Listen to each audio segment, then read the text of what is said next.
welcome back. It's Mark again. We're starting the number 10, I think, of the Lowrider project video. I don't know how long this video is going to cover, if it's going to be wrapped up and posted in a few weeks or if it's going to go till next year. Never know about these things. But what I'm going to do today, I just have a short project because it's pretty hot out here. I'm just going to take this piece of 3/8 by 1 3/8 by 2 foot cold rolled steel, and I'm going to make the two parts of this brake pedal that make up this tab and this arm that goes to the actual brake pedal itself. So all I'm going to do, I'm going to put a square hole at each end. If you've seen the last video, you know why it's square, to go over the shaft I made. Once I have a square hole at each end, then I can figure out where does the brake pedal cut off, where does the tab cut off, and whatever's left in the middle is scrap. So let's get to it.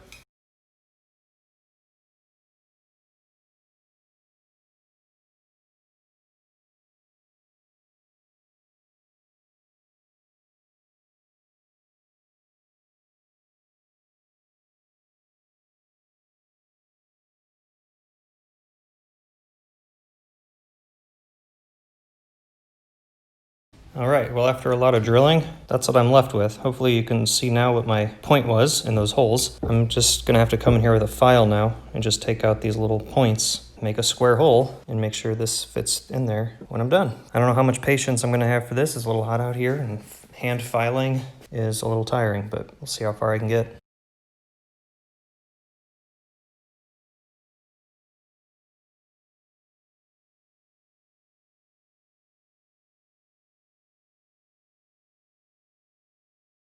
Okay, there's one side, and I've had enough for the day.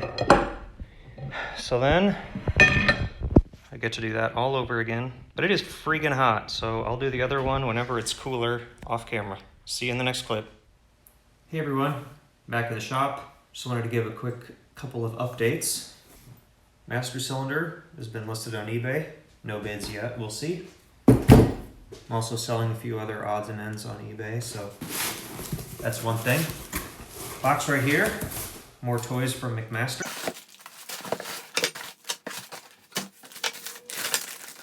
This right here is the thread that the master cylinder brake booster has. So what I have going on here, I have a small union, so then I can screw that on to the master cylinder, and then back when I get to the car, I can get that lined up with stainless steel rod end. I don't know if anybody's ever priced the difference between a stainless rod end and a zinc plated one. It's about 5 times the price. I'm doing this all live, so if I ordered something wrong, I'm gonna look like an idiot.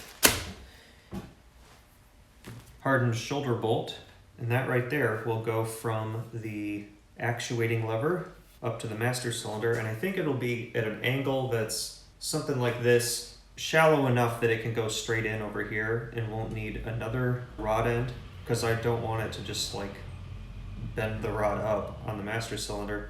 So I think it can come straight and just be at a slight angle. This will need to be cut down.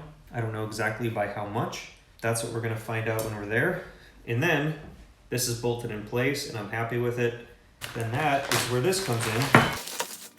This is a piece of stainless round bar, and I'm going to cut it to length, turn down and thread the end for that, and then probably just drill and tap this end to replace that, so it'll screw directly onto the master cylinder. I don't know if any of that makes sense, but I just think a nice solid piece of stainless rod will just look a lot better than a cheesy piece of all thread. So that's the plan for the brakes. That is not what I'm doing today, however. I just came out to film something else and saw this on the porch. Today I'm going to attempt to straighten the rear axle housing, and I've got some crazy stuff going on here. This is either going to be victorious, look what I achieved, or it's going to be like the video evidence I show to the doctor when they ask how I injured myself. So we'll go over there and I'll show you what I'm doing. All right, here we have my Harbor Freight 20-ton press that I got at an auction for 50 bucks because it was totally destroyed and trashed. So I sort of put it back together, modded it a little bit, as you can tell. Here is the axle on the contraption I made to hold it. Now I had said in an earlier video that I wanted to try to get a piece of I-beam or box steel or something to support this. If I buy something like that, I'm gonna use it once and then it's just gonna sit around probably for the rest of my life, and then I'll like pass it on into my estate to somebody who's gonna keep it around for the rest of their lives. So in lieu of that, I made this out of 2x8s and 2x6s and some 2x4s, 3-inch pipe clamps. So I think you see what I'm going for here. To align it, I have a pole. That pole will go through. It sticks out on each end, here and here, and you can see how straight or crooked it is based on the location of that pole. All right, are you getting nervous yet? Here's what I was explaining. You can see how far off center that tube is. One of my concerns here is, since this differential's offset over on the left here, but normally on the bottom when it's on the car, that I'm just gonna be trying to like twist the whole assembly to the left. I don't know, that's why I have these and I have them clamped down pretty tight. I won't know till I start pushing down if it's gonna spin on me.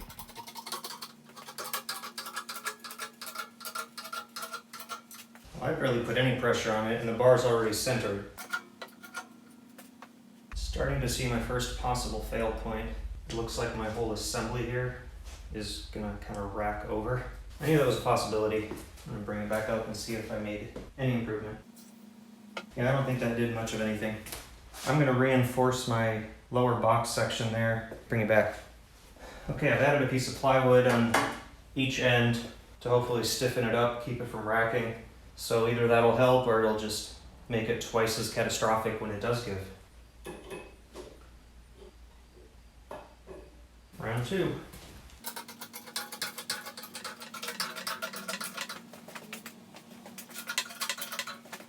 I think it is starting to twist to the left a little.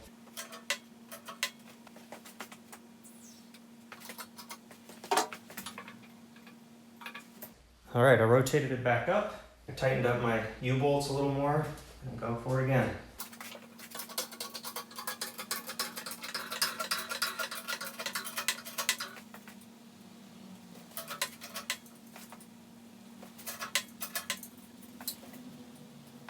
Making a lot of noises.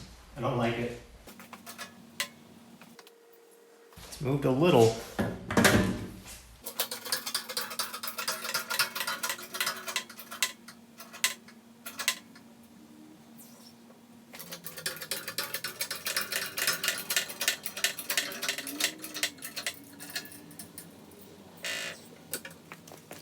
All right, I think I need to go back to the drawing board here. I don't think I've made any progress. Maybe 5 or 10 thou, but at that rate I'm going to be here for 3 days doing this. Well, I've been out here bending this axle some more and actually had some success. Here's what I did. First off, I added another 2x8 all the way through there, so that increased the strength. The other thing I did that seemed to help was bolting this down instead of just having it sitting over the studs. The other thing that helped is I replaced the 2 2x4s I had here with 2 solid steel plates. And then the other thing I did is I had the radio up really loud so I couldn't hear the wood creaking. So between those things, I pretty much got it. You can see we're not perfect.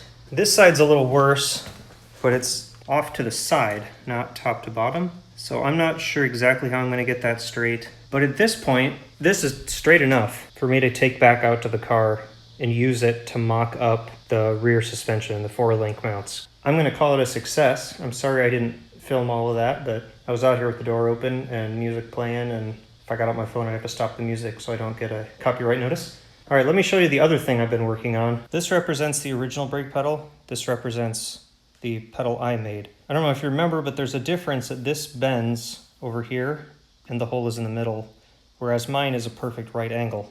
So I figured out where the holes lie, what the swing is, how much it moves, and the original, it pushes down, it's like 40 and some change degrees, and then that essentially moves this pivot point in 1 5/8 inches to actuate the master cylinder. The new master cylinder, all the information I can find, right around 1 inch is all the travel there is. So I designed this to come down just not quite as far, just so I have some wiggle room. Move the pivot point up a little to shrink the distance it would move. I have 1 1/8. And one thing I've noticed is the original, because of the way it's offset, moves essentially straight left to right and pushes into the master cylinder. My design actually has it coming down a little. And if you remember, my master cylinder's up high, the rod is going to be coming down, so it's going to be moving down to actuate up. I don't really like that. I don't know if it'd be a problem, but at this point of the game, it's really easy to change. So I'm considering cutting a new bracket here and cutting that square hole slightly off center to bring this hole so that when the brake pedal's up, it's essentially straight down. And then when you press it, it's actually up a little, so it's pushing the brake in the right direction. That's where I'm leaning. If I do that, I won't be on camera because you've already seen me file a square hole. I just wanted to give you a heads up where I'm at. This is all the stuff you don't think about. When you see a car on the side of the road and you're just like, yeah, I'm gonna buy that and I'm gonna fix it up and I'm gonna make some badass custom, like, you better like math, is what I'm saying. Okay, we are back at the car. From that last clip, I was talking about remaking that bracket. And I did make one up and I'm not sure I'm happy with it. You can see it's getting pretty thin on the sides. If this works, I might order a slightly wider piece of metal, remake this, and kind of cut it out nice and put in the set screw and all that. This is probably good enough, but what little is invested to make a new piece of metal, I'll just make it better. But right now I want to get everything kind of mocked up, get the piece of all thread cut, basically just get everything ready so I can take the all thread home and then make the correct piece on the lathe.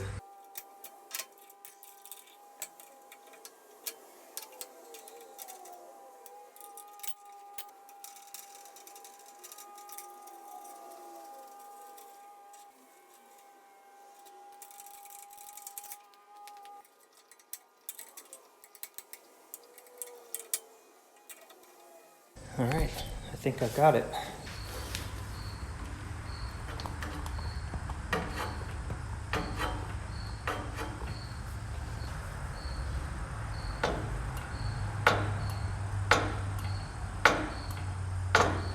I think I've got a pretty good setup here. Now I can go home and design my solid stainless replacement for that. And also my straightened axle, straightened-ish, sitting here ready to be mocked up for the 4 links. And I still need to come up with the end cap here to hold the bearing on. I think I have a plan for that, but I just haven't done it yet. Another thing I need to think about, hoping that that isn't too much of an angle. I mean, I guess the way to tell is, does it work? And it does. So it must not be too much of an angle, but it's kind of steep. Maybe I'll try to do some research on that. But nonetheless, I think we're almost in business. Hey everyone, welcome back. It's been about a week since that last clip. I just thought I'd give you an update, what I've been up to off camera for the last week. First thing, I made my plate. This is the piece that goes on the frame and holds the brake lever shaft thing. I just welded that up kind of off camera and threw some primer on it so it wouldn't rust. So there's that. It's not very exciting. That will get attached with, I have these weld-in, basically T-nuts. I cut this down. As I mentioned, I was going to do in the video, tapered that so it doesn't interfere. So that's, again, not very exciting. It's just something I did off camera. One thing I did remember, I was complaining about this angle and I wasn't sure if it was too much of an angle, but I didn't really like it, but I didn't really have a plan. Sometimes the simplest solution just eludes me because I'm thinking about more complicated. Like I'm thinking, okay, so I have a joint here and then like a joint here and then I'll need a way to support it. And yeah, bend the bar. I mean, that's what they did factory from the car. When you have a linkage, it's just bent. So I did the calculations, and by putting a slight bend in there, and this is sort of a guess, I'd have to get back out to the car and take more accurate measurements, but I'm only adding about a 1/2 inch in length. So that's where my next problem came in. Let me take you over to the lathe and show you. So I knew this was going to be a problem, but I wasn't sure how much of a problem, and it turned out to be more than I expected. When you have long unsupported stock like this that's fairly thin, you have a problem that there's a lot of flex here.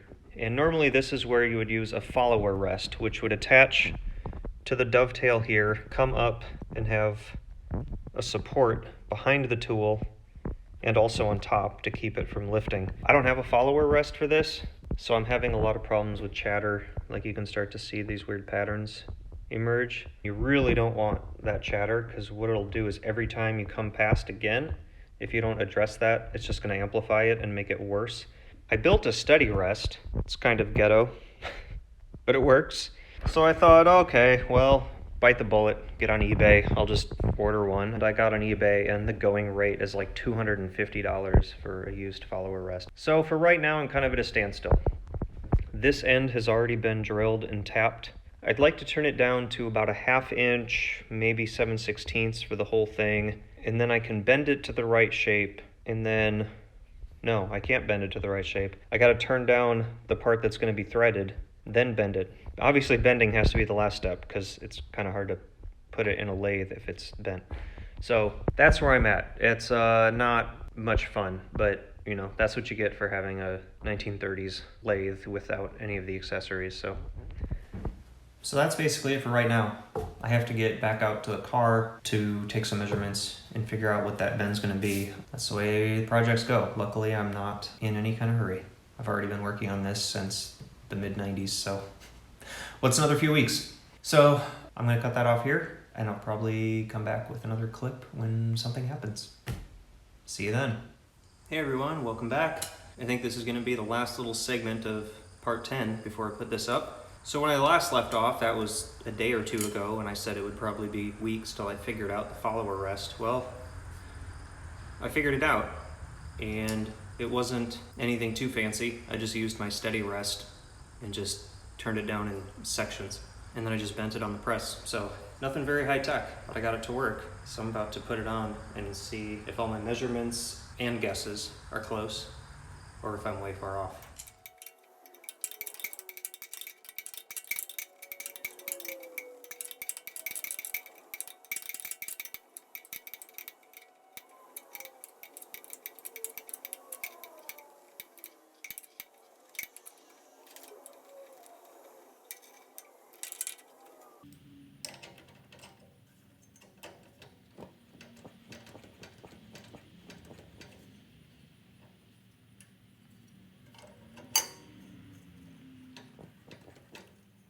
All right, so to recap, as you can see, this fits pretty nicely. I just guessed on the angle just based on some photographs, and I think I got it pretty darn close.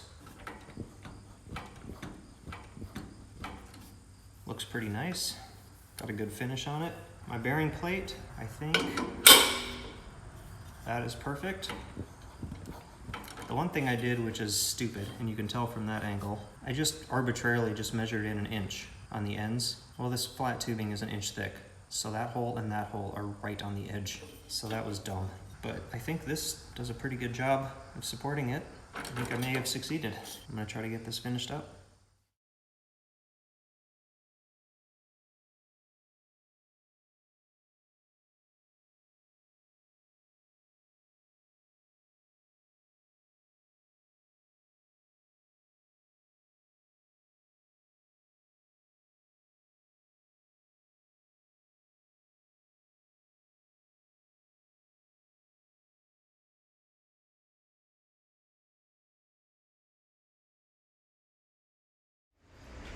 I had one happy accident here. I made this so wide that the holes didn't line up, but now I can just trim this off level with the holes and then put a hole lower down here and it'll be perfect. So I'll take that. That's a good accident. Okay, that's where I'm gonna leave it. I'm gonna spend a bunch of time out here cleaning up these welds. I mean, things like this where we got not looking great. I'm gonna work on that. That's not very exciting, but I think this brake is basically done.